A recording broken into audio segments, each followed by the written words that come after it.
दर्यापूर शहरातील आयशा टॉवर येथे सुरू असलेला टॅलेंट हंट कोचिंग क्लासेस पुन्हा एकदा वादाच्या भोवऱ्यात सापडले आहेत. शिक्षणाच्या नावाखाली विद्यार्थ्यांकडून मोठ्या प्रमाणात शुल्क आकारले जात असल्याचे आरोप होत असतानाच आता क्लासेसमध्ये झालेल्या मारहाणीच्या घटनेमुळे हे प्रकरण अधिकच गंभीर बनले आहे. या प्रकरणी दर्यापूर पोलिसांनी दोन्ही बाजूंच्या तक्रारींवरून विविध कलमान्वये गुन्हे दाखल करून पुढील तपास सुरू केला आहे. मिळालेल्या माहितीनुसार संबंधित क्लासेस सुरू करणारे काही शिक्षक यापूर्वी फ्युचर हंट या कोचिंग संस्थेत कार्यरत होते. त्यानंतर त्यांनी अंजनगाव येथे स्वतंत्र क्लासेस सुरू केले. मात्र तेथील प्रतिसाद कमी मिळाल्याने दर्यापूर येथील आयशा टॉवरमध्ये टॅलेंट हंट या नावाने नवीन क्लासेस सुरू करण्यात आले. येथे IIT, JEE, नीट तसेच विविध स्पर्धा परीक्षांचे मार्गदर्शन दिले जात असल्याचे सांगितले जाते.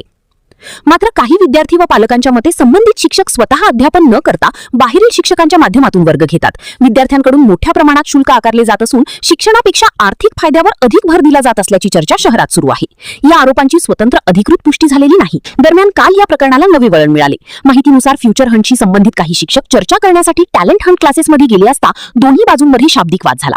हा वाद पुढे हाणामारीत बदलल्याचा आरोप करण्यात आला आहे. तक्रारीनुसार क्लासेसमधील शिक्षकांनी बाहेरील 10 ते 12 अज्ञात व्यक्तींना बोलावून चर्चेसाठी आलेल्या 2 शिक्षकांना मारहाण केली. या घटनेचे CCTV फुटेज उपलब्ध असल्याचेही सांगितले जात आहे. घटनेनंतर जखमी झालेल्या व्यक्तींनी तातडीने 112 या आपत्कालीन क्रमांकावर संपर्क साधला. पोलिसांनी घटनास्थळी धाव घेत परिस्थिती नियंत्रणात आणली. त्यानंतर हे प्रकरण दर्यापूर पोलीस ठाण्यात पोहोचले. पोलिसांनी दोन्ही बाजूंच्या तक्रारी नोंदवून विविध कलमान्वये गुन्हे दाखल करून प्राथमिक माहितीनुसार टॅलेंट हंटमधील शिक्षकांसह 4 जणांविरुद्ध गुन्हा दाखल करण्यात आला आहे.